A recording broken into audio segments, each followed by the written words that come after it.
Welcome back. Thanks so much for dropping in the living room today. I thought today I would do a quick update on the video that I put out yesterday with the moss changing. I had a viewer say that works well for me, but how will it work for them? Some people were asking why I do that. So I thought I'd go in a little more in depth on why I do it. And really, it can work for anyone, regardless of your growing environment. It's just if that's what you choose to do, to encourage old roots to hang around while you're waiting on new roots. And I thought that I would do it with my Phalaenopsis equestris. Sorry for that shaky there. And because she is in there kind of tight, and as you can see, there's some green stuff on top of there, and it kind of has a little smell to it. So I thought I'd freshen up her media. I'm going to put her back in the same container and pack her in there tightly again, just like she is right now, and kind of explain why I do it. So with that, let's go see how we do this. Today's video is brought to you by the Orchid Supply Store, where you can not only get orchiata bark, you can get horticultural charcoal, perlite, and we will be using today the sphagnum moss, which is the New Zealand sphagnum moss. And here it is, all nicely fluffed up and ready to be used. So if you'd like to save 12% on your next order, be sure to go to orchidsupply.com, use the coupon code TRISH, T-R-I-S-H, and get your 12% off. Now on with the video. So we have our Equestris, our Phalaenopsis equestris, and this one is crossed back to self. So let's talk about this for a second. So when these are grown as seedlings, they put a lot of moss in here and they pack it really tight. So those seedling roots are accustomed to being a nice, snug environment. If we take it out before we start seeing new root growth and don't pack it back into a nice, tightly packed media, then those roots kind of go into shock where we're taking them out of what they're used to. Think about when you have to move and you move from a drastic environment, such as myself. I grew up in Louisiana, hot, humid, rainy, the whole nine. And now I live in Colorado where it is cooler. It is much drier, and it took me a while to acclimate. I still haven't acclimated. I've been here almost 6 years. I still am acclimating to my new environment. Same thing with orchid roots, whether they be Phalaenopsis orchid roots, Cattleyas, Phalaenopsis, I already said that, Oncidium, any type of orchid root. When you take it out of what it has gotten used to and put it in something completely different, they have to acclimate. Well, when you do that, you have the possibility of setting your orchid back from growth. So by putting it back into what it was used to, and in this case, a tightly packed media, it encourages it to continue growing without having too much stress put on it. Think about it. This lovely lady here probably came from perfect conditions. Perfect humidity, perfect environment, maybe perfect watering. I'm not going to say that because some nurseries use the overhead, some hand water. The watering I can't say was perfect, but the rest of it was. So now she has traveled to me. She is now in my home where the humidity is not as high as she's used to. She does not have the perfect lighting as she had previously. So what can I do to help her acclimate? Well, I can help keep these roots in what they are used to, which is tightly packed moss or tightly packed media, depending. In this case, it happens to be moss, and since I talked about the moss, so what I'm going to do is, normally I would reuse the moss that they come in, but this one here, as you can see, there's a lot of algae buildup on the top, and it has a little bit of a smell to it, so she's probably been in here for quite some time. Now, taking her out, she does have one little styrofoam piece at the bottom, and the rest of it, and looks like she has a little bit of tree fern in there, but the majority of this is moss. So what I'm going to do, I'm just gently going to take off what I can. I'm not messing with her roots. I'm not going to cut, any dead root off. This is simply just basically putting her in a fresh media, because this media here is kind of going over a little bit, and I want these roots to continue to grow. And then once I see new roots, I can pot her the way I like to be potted, which is loose. Now, whether I'm going to keep her in moss, I've not decided. I'd love to put her on a mount, but again, I probably cannot keep up with the watering requirements, so she might go back into moss. I might put her into a self-watering setup. I've not decided all that quite yet. Now, this styrofoam piece, there's a root growing into it. I can do one of two things. I can leave it, or I can break it off on the sides and kind of give that root a little more room. So let's see what we can do. I'm not going to insist on the root coming off of it if it doesn't want to, because like I said, I'm not. Let me just show you where you can see she's grown right into, maybe you can see she's grown right into that piece of styrofoam. So again, I'm just going to keep breaking away the styrofoam. And if some of it is left on the root, that is perfectly fine. If I can get it all off, I will. So that is all I'm going to insist on doing. So there's still a little piece left on there.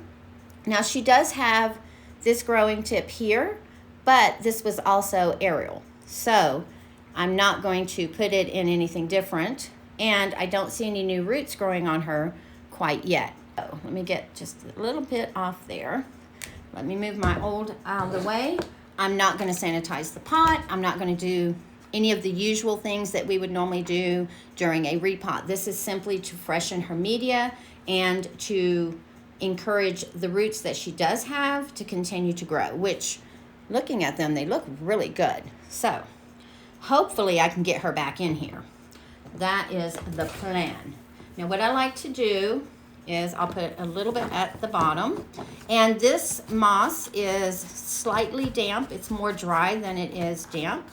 I found with the one repot I did where I wasn't quite expecting to be able to repot her, the rescue orchid that we were doing, I kind of like working with more dry moss.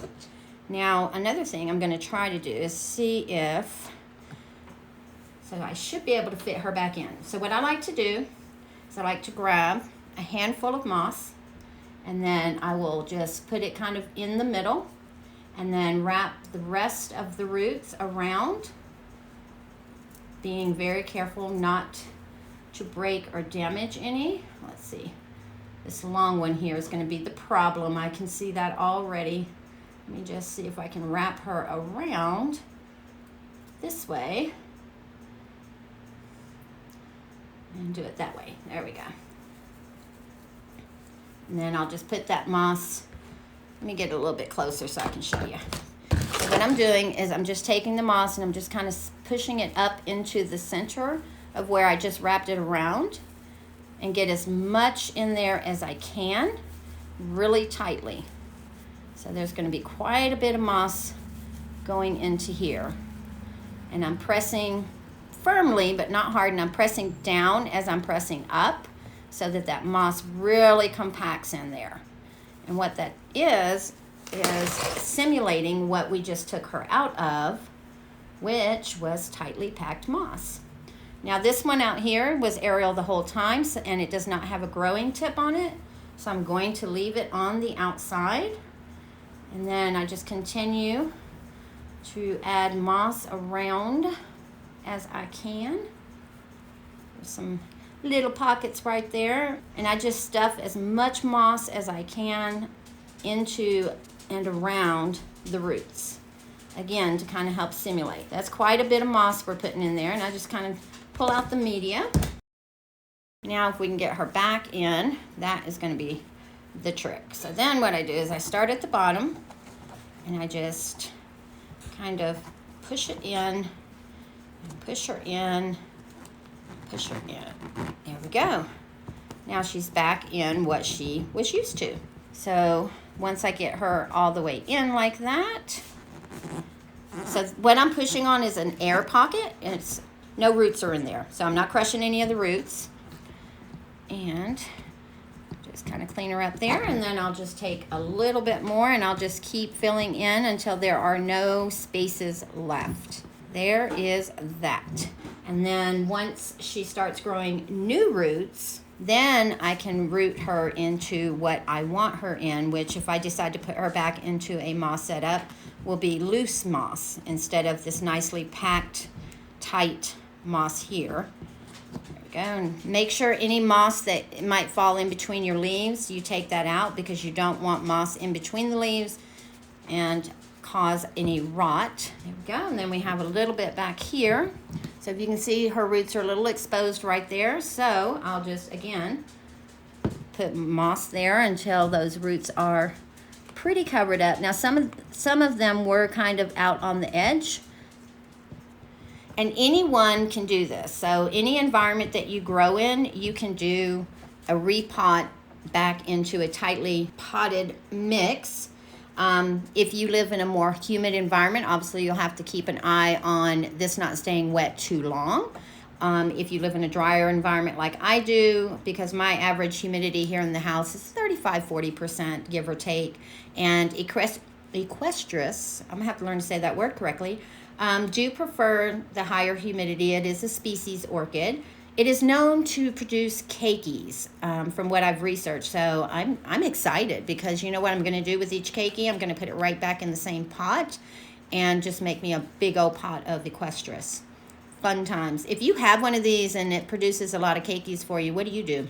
But once she starts growing new roots, like I was saying, that's when she'll go into my preferred media, whether it be onto a mount, whether it be in a small bark, maybe tree fern mix with some perlite, maybe just small bark with some moss. Haven't decided yet. We'll have to wait and see once she develops her new root system.